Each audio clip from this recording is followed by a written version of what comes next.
Good morning students, this is Nandita Singh from Lokmanya Tilak School. I am going to explain you chapter 5. The chapter name is The Vedic Age. Here a box is given, let's read it first. We have learned how we learn about the past with the help of archaeological and literary sources. We have learn हमने ये सीखा है कि how we learn about the past कि हम अपने past के बारे में कैसे जानेंगे with the help of archaeological and literary sources. Archaeological means होता है पूरा तात्विक, मीन्स पहले का एंशियंट टाइम का, एंड लिटरेरी सोर्सेस और साहित्यिक साधनों की हेल्प मदद से, लिटरेरी सोर्सेस की हेल्प से हम पास्ट के बारे में नॉलेज लेते हैं कि उस समय क्या हुआ था. In this chapter we will learn about some ancient literary sources. इस चैप्टर में हम कुछ लिटरेरी सोर्सेस के बारे में पढ़ेंगे जो कि एंशियंट हैं, प्राचीन हैं, and what we can understand from them about that period. और हम ये देखेंगे, ये जानेंगे कि उस पीरियड के बारे में हम क्या समझ सकते हैं, ये हमें इस चैप्टर में मिलेगा. चलिए topic is started. The Vedas oldest composed books of India.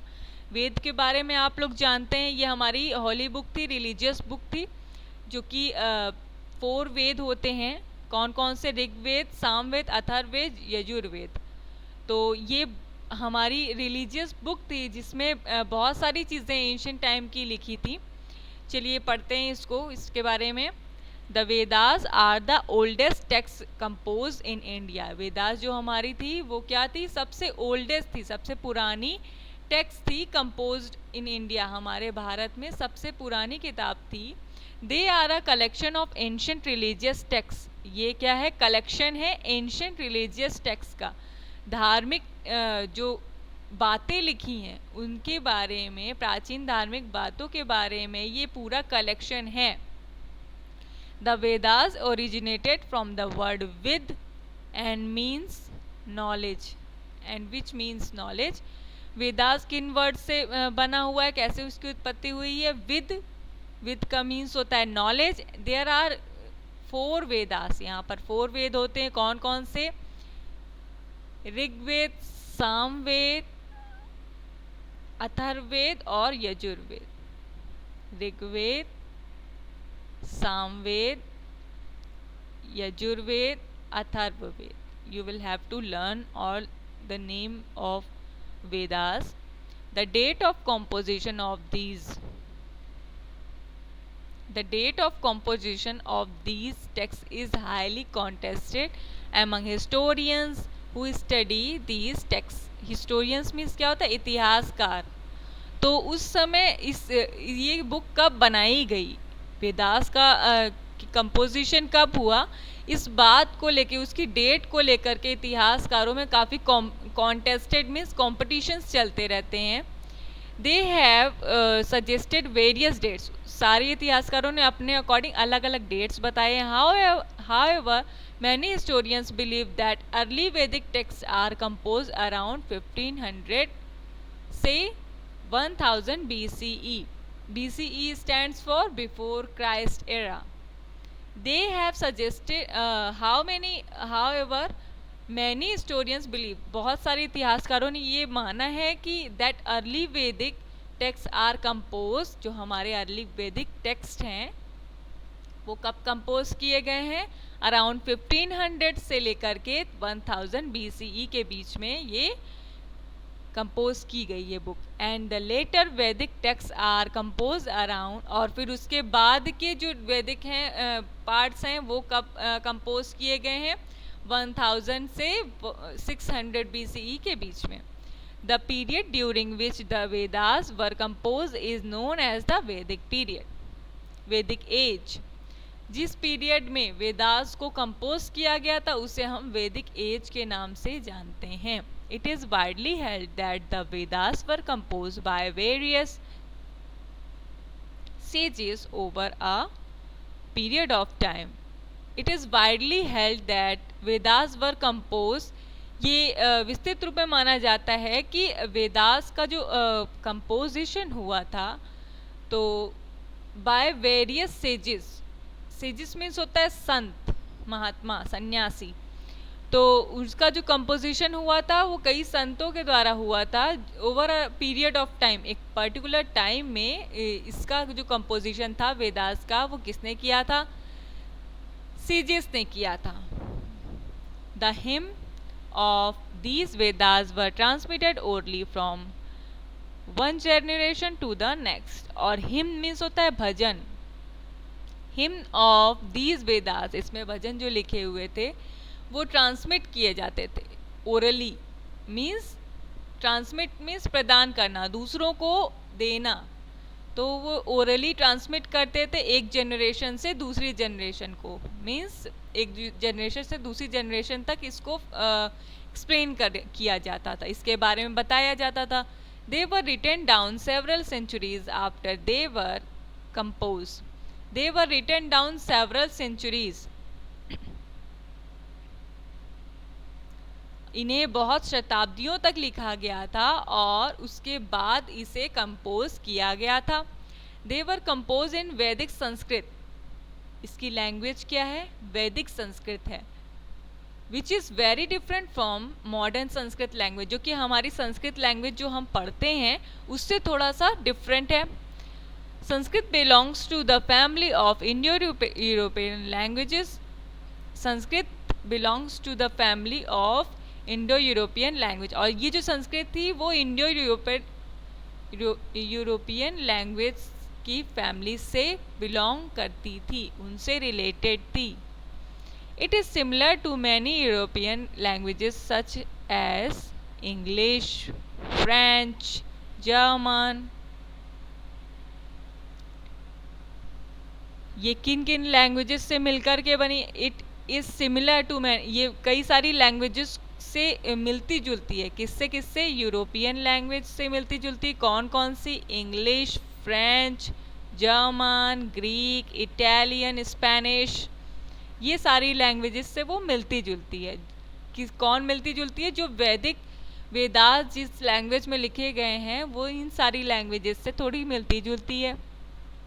All these languages have many words in common. कुछ वर्ड्स जो हैं इनमें सारी लैंग्वेजेस में कॉमन है। फॉर एग्जाम्पल द वर्ड्स मात्र,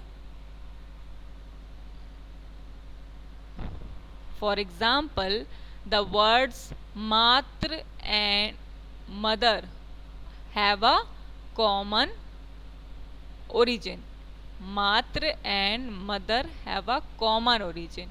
मात्र और मदर दोनों की, मदर हमारा इंग्लिश वर्ड है, मात्र है संस्कृत वर्ड, जिसकी उत्पत्ति एक साथ हुई, जो दोनों एक साथ एक जैसे लगते हैं, सिमिलैरिटी है इसमें।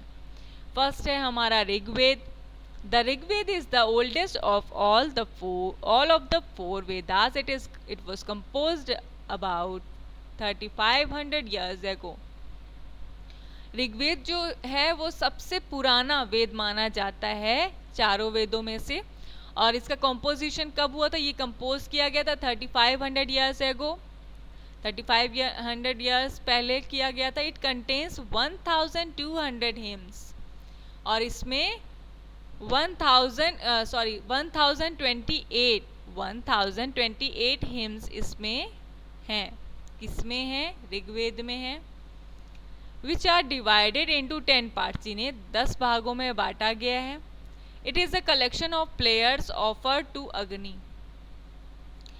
ऋग्वेद में हमारे 1028 भजन हैं, सूक्त हैं। Which are divided into 10 part, जिन्हें 10 भागों में बांटा गया। It is a collection of prayers offer to Agni. ये इनमें प्रेयर्स हैं, प्रार्थनाएं हैं लिखी हुई जो कि अग्नि को ऑफर करती हैं। द फायर गॉड, जो कि अग्नि जो हमारा फायर गॉड है उनको ऑफर करती हैं। इंद्र जो कि हमारे वॉरियर गॉड हैं उनको ऑफर करती हैं। Varun, Surya and other gods by various families of poets and sages. क्या करते हैं? इसमें जो ऋग्वेद में है कई सारे भजन लिखे हुए हैं, सूक्त लिखे हुए हैं, 1028 सूक्त हैं और इन्हें 10 भागों में बांटा गया है, जिनमें कुछ प्रेयर्स हैं, प्रार्थनाएं लिखी हुई हैं। किसके लिए? अग्निदेव के लिए जो कि फायर गॉड हैं। इंद्रदेव के लिए जो कि हमारे वॉरियर गॉड हैं वरुण, सूर्य और एंड अदर गॉड्स, और सारे गॉड्स के लिए उसमें कुछ भजन लिखे हुए हैं जो कि किसने लिखे हैं? Families of poets and sages, कुछ सन्यासियों ने लिखे हैं और कुछ पोएट्स ने लिखे हैं। The Samaveda contains tunes for the prayer of Rigveda. Samaveda में कुछ ट्यून्स हैं जो कि ऋग्वेद की प्रेयर के लिए हैं। The Yajurveda contains mantras to be recited when performing rituals, और धार्मिक अनुष्ठानों को करने के लिए कुछ मंत्र दिए हैं किसमें? यजुर्वेद में। The Atharvaveda contains songs, spells and magical charm to cast away evil spirits, और जो अथर्ववेद है उसमें क्या है? कुछ सॉन्ग्स हैं, कुछ स्पेल्स हैं और मैजिकल चार्म्स हैं कि जिससे कि इविल बुरी आत्माओं को भगाया जा सके। मीन्स यहाँ पर अलग अलग दिया है। सामवेद में आपके प्रेयर्स हैं, यजुर्वेद में मंत्र हैं धार्मिक अनुष्ठानों को करने के लिए, अथर्ववेद में मैजिकल चार्म्स हैं इविल स्पिरिट्स को भगाने के लिए। Let us learn how historians study the Vedas to understand the history of the Vedic period. हम let us learn how historian study the Vedas to understand the history of Vedic period. हम अब ये जानेंगे कि इतिहासकारों ने कैसे वेदों की स्टडी की, उसका कैसे अध्ययन किया, ये समझने के लिए कि वैदिक पीरियड का इतिहास क्या है। Deriving historical stories from the hymn, which are mainly in the form of prayers, is very challenging.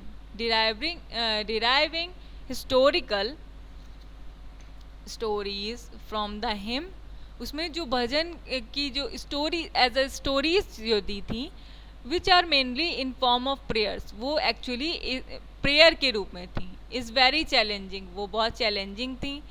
For instance the Nadistuti sukta, hymn in praise of river in the Rigveda mention of 19 major rivers। ये जो एक यहाँ पर name दिया है नदी स्तुति सूक्त, ये इसके अंदर था किसमें? आपके ऋग्वेद में। और उसमें जो हिम था, जो भजन था, वो किस पे था? प्रेज ऑफ रिवर, नदियों की तारीफ के बारे में था, और उसमें 19 मेजर रिवर्स का मेंशन किया गया था। अब यहाँ पर ये एक कोट दिया है, ये भी एक कोट है जो उसके अंदर लिखा हुआ था, इसमें कुछ एज इट इज मीनिंग नहीं है, मैं इसका मीनिंग नीचे लिखा हुआ है वो मैं बताऊंगी। From this him it appears that Vedic people lived in the geographical area covered by eastern Afghanistan, Punjab, Prince of western Uttar Pradesh in Ganga Yamuna Doab. और फ्रॉम दिस हिम, और ये जो हिम दिया है, ये जो भजन दिया है, इसमें क्या है कि दैट वैदिक, ये बताया जा रहा है कि वैदिक पीपल जो थे वो जोग्राफिकल एरिया में, भौगोलिक क्षेत्र में रहते थे जो कि ईस्टर्न पार्ट से घिरा हुआ था।